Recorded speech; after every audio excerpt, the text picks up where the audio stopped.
สร้างเอาเหอะออกปลาตายแดด พี่หน่อยมีหลายโตมัน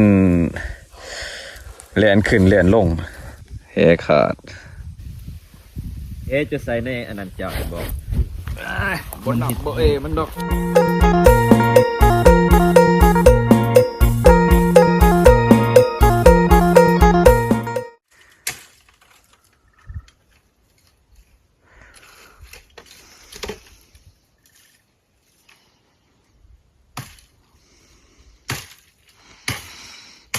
มือนี้มาลงน้ำเต้ว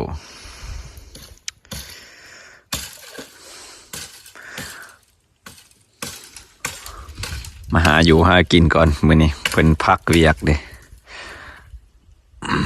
พรานหุ่นพักเวียกแล้วก็ประกันมาลงน้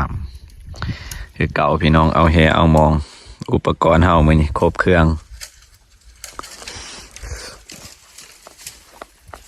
นัดกันผ่านแกนว่าสิมานำก็เลยว่าบ่เห็นเพิ่นผิดนัด มองโป้เนี่ยว่าสิมากลางเอาปลาหน่อยปลาขอกปลาเค็งเนี่ยเข้าปลาคือเก่าติบเข่าใหญ่แท้เพิ่นฮะปลาบ่ปลาหน่อยบ่เห็บเผาเห็บเผานี่เห็ดสามกะมามือนี่โอ้ เห็ดสามเห็ดใหญ่มากมือนี่เนี่ยเห็ด7 เซนเห็ดใหญ่เห็ดบ่มีจอมกะมาวะนี่เห็ด7 เซนเห็ดใหญ่เพิ่นสิคือเก่าปลาหน่อยลายบ่โอ้ขันมองหน่อยมองก้อยนี่เอาซ้ำเสียเอาเนาะเพราะว่าปลาหน่อยลายเด้ลงทางแต่แม่แล้วมันปลาตายลายอะไรพี่น้องเรียบตามน้ำนี่ปลาเค็งปลาดุกเนี่ยตายมันถือเขามาซอดเอาคืนนี่ก็ตามเบิ่งนี่ลายอะไรก็ซอดเอากลางคืน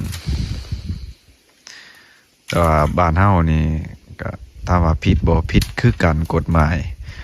แต่ว่าคนอันนี้เขาลักเฮ็ดเอานะเนี่ยนี่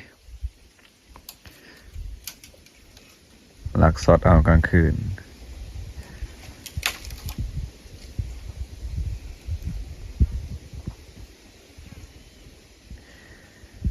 ปลาลายแปลว่าสร้างเอาเหอะออกเกะกะบอนควงแฮเพื่อนอ๋อสิตัดเอาหอดยูเทิงอันนั้นบ่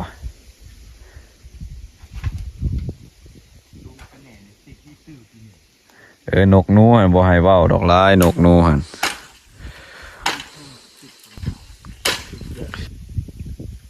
บ่ถือคอนซ้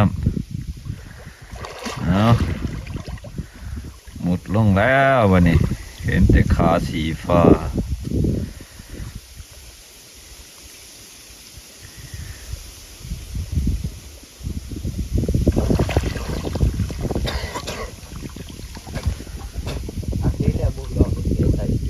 ถือบ่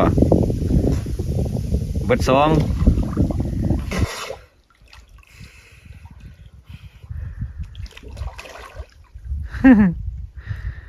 เอา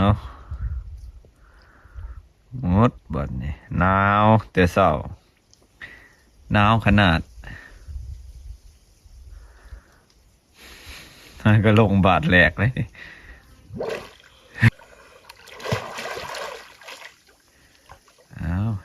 เฮ็ดผ่านหุ่น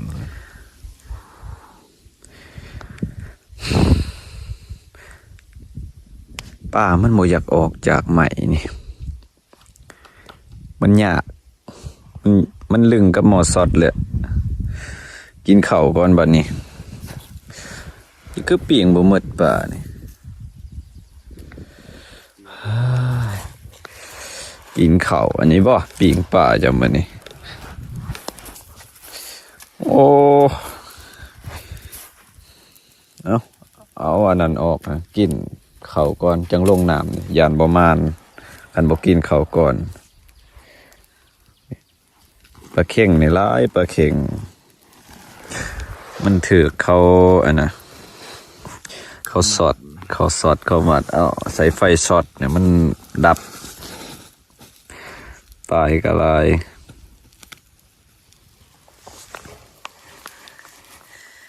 มีแต่ปลาตายไปวังใดก็พอแล้ว ปลาบ่ สุก ตายบ่บ่ สุกเลยสำนั้น ดีบ่ พอดีสุกพอดีเลยซ้ำนั้นเอาหลายสุกกว่านั้นบ่ได้เลยเฮ้ยมันบ่แซ่บ มันแห้งลาย มันแห้งซ้ำนี้เลยกำลังมีวิตามินเอาอันนี้ก็แม่นบ่โอ้ย กับมันไฟไหม้อะไรอย่างเงี้ย โอ้ยปลาตายแดด เอ้ย ไปกินข้าว กินข้าวมาอุ้ย ปัน ปลามันเลยมันคักเนาะ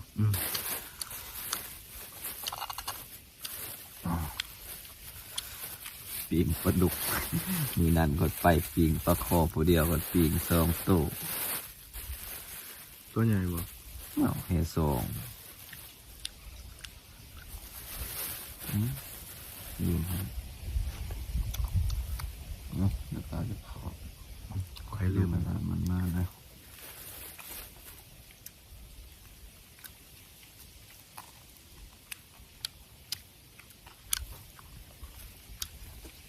ปลาแดกซื้อวะ บ่แรกคือต้นฮะตอนยามฝนครับ ปลาแดกปลาตอน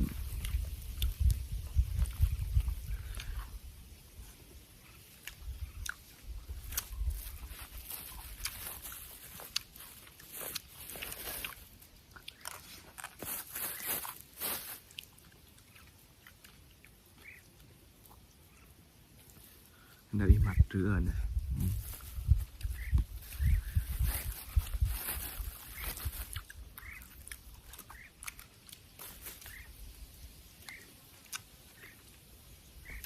ปลาเก็ดนี่ยากแล้วได้กระยูแล้วนะมันไปนั่งเรียนไปเลยส่วนหลายปลาดุก เป็นปังอะบะหรือเครียง มันบ่มีเกตไข่มันอันนั้นเองอยู่เดิม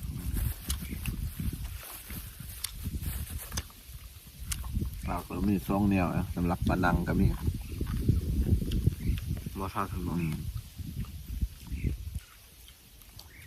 เอาแถวสี่มันพูขึ้นรถเขาเห็ดหูล้านไหมราคาบวกเป็น4-5 แสน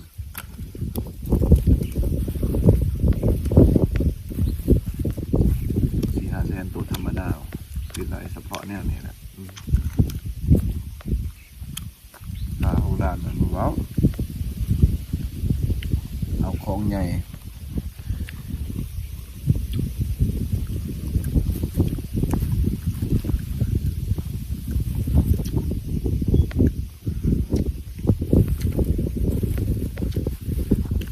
บ่อน้ำสิทำได้เขาเอา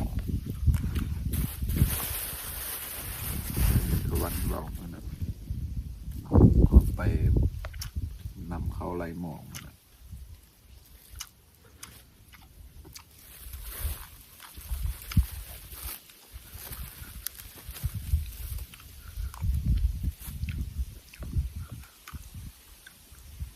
จะว่าไงซอสเปคันติกดีดัก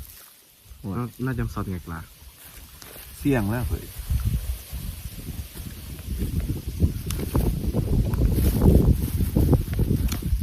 เสี่ยงเรื่องซื้อถ้าจะเป็นไงครับไม่บาปจีดอกตัวบอกแอบตัวเนี่ยครับคือเงาหนึ่งมานะมันทำได้ว่ามืดขัวมูสึกทำด้านเรา เก็บซอสเอา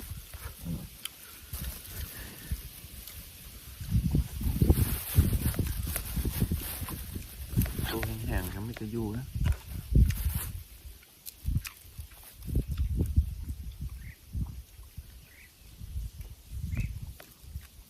เจ้าสิเก่งสำนักเจ้ากระซับป่าคือกันนะมันนำบอลบิดมามเนี่ยเสียงชีวิตแล้วเด็กเ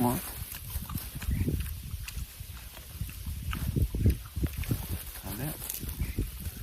อ้าวนี่บ่ฮู้ว่าบ้านพี่น้องเพิ่นว่านี่แห่สามเนาะมันบ่ขาดอันนี้ปลาสูตรบ้านเฮาปลากระสูตรใหญ่อยู่มีหลายโตพี่น้อยมีหลายโตมันแล่นขึ้นแล่นลงตัวงามแห่สามแห่7 เส้นแต่ว่าเบอร์ใหญ่เบอร์6ขาดแล้ว2 เทื่อแฮอันนี้ก็ขาดนี่แฮอันนี้เบอร์3แฮเบอร์3แต่ว่าตัวนี้4 เส้นขาดอยู่ในเบอร์4อยู่นั่นก็อยู่หันก็ตัวลงน้ำก็แห่เผาอันนี้ก็แห่เผาสิได้พี่น้องเลยมันแห่ขาด2สุ่มเลยถึกปลาโขใหญ่ลงอยู่นี่อันนี้ว่านลงไปบางกีนี่มันมีฝูงในป่านี่มีหลายโตปลาสูตรนี่เสียได้ตอนเขาลงไปแห่ขาดแห่เพิ่นก็ขาดแห่คอยก็ขาดลงบนค้อนใหม่อยู่นี่เดี๋ยวรอลุ่นพี่น้องมาสิได้ปลาใหญ่หรือบ่ระดับแห่5พุ่นนะ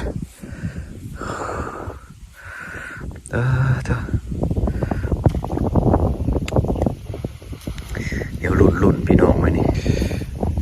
ได้ปลาใหญ่บ่มื้อนี้ บ่ได้นะมีแห่จนขาด แห่ขาดลายบ่ใส่ ลาย ใส่เอ้าป้าก็เอาไว้บนเดียวแย่งคอยสิเอาหันคือเก่าพี่น้องมื้อนี้มากินข้าวปลาเจอปลาคอใหญ่แห่ขาดเบิด2เบิด3อู้เพิ่นบ่มาน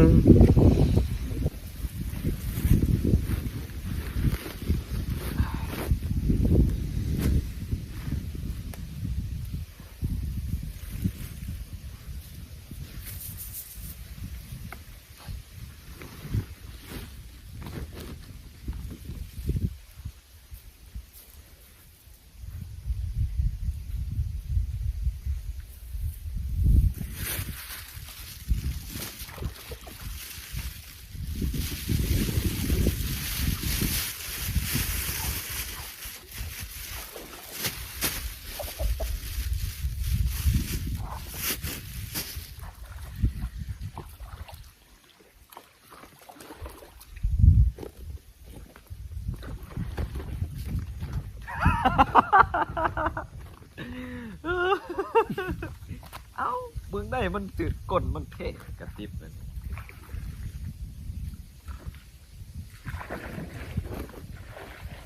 มาอาบอยู่บ้านสิยังสิมาอาบอยู่นี่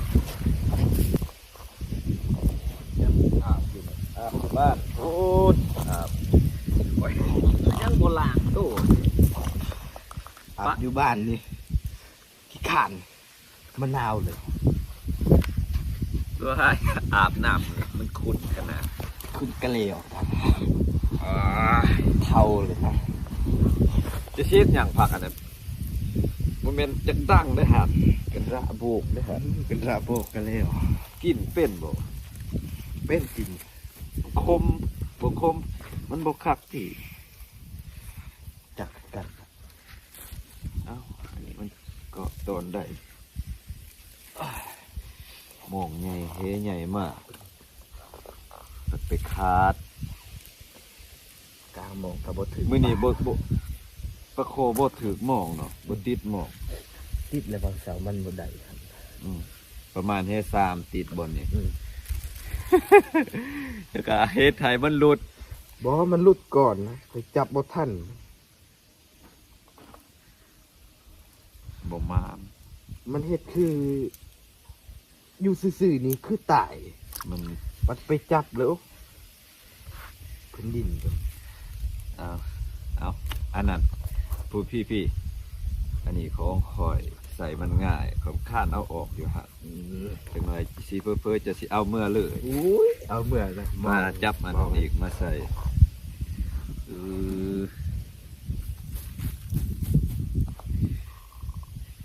แพมองลายกว่าป้าอีก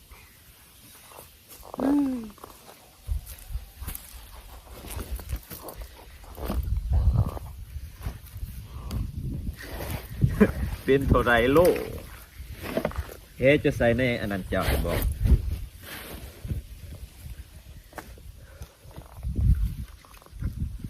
กลับบ้านมันนี่ แรงวันมันมีที่โซ่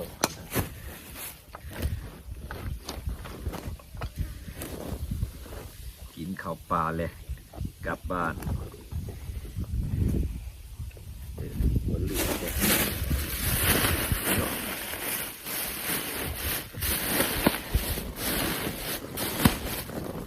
บนลืมอย่างสิ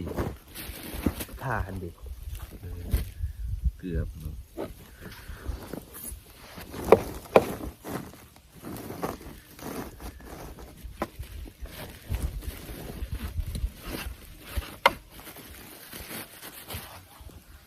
ว่าถูกคน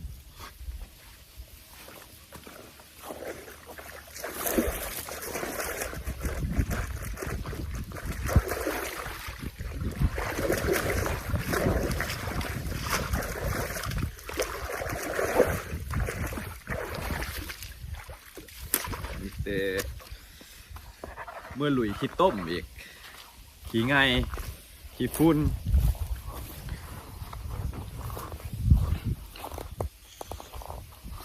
เสือกมันในบดใส่ดอก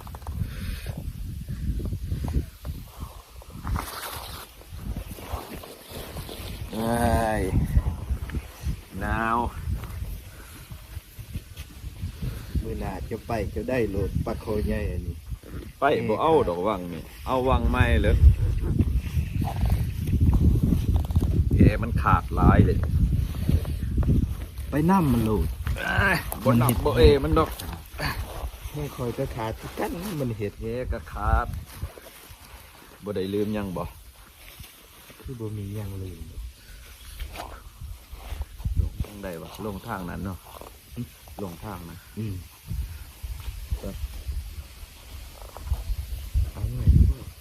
เอาไอ้สักผักมันบ่พอกินไอ้สิกินเอาเมื่อแม่คันมีคนกินจานแต่ว่าเขาบ่กินผักเจ้าแต่มันบอกพอสิเป็นมีแนวเลื่อมบ่เอาพาเอาเลยกลับบ้านบัดนี้พี่น้องเอ้ย ก็ถือว่าพอได้กินแรงอยู่มื้อนี้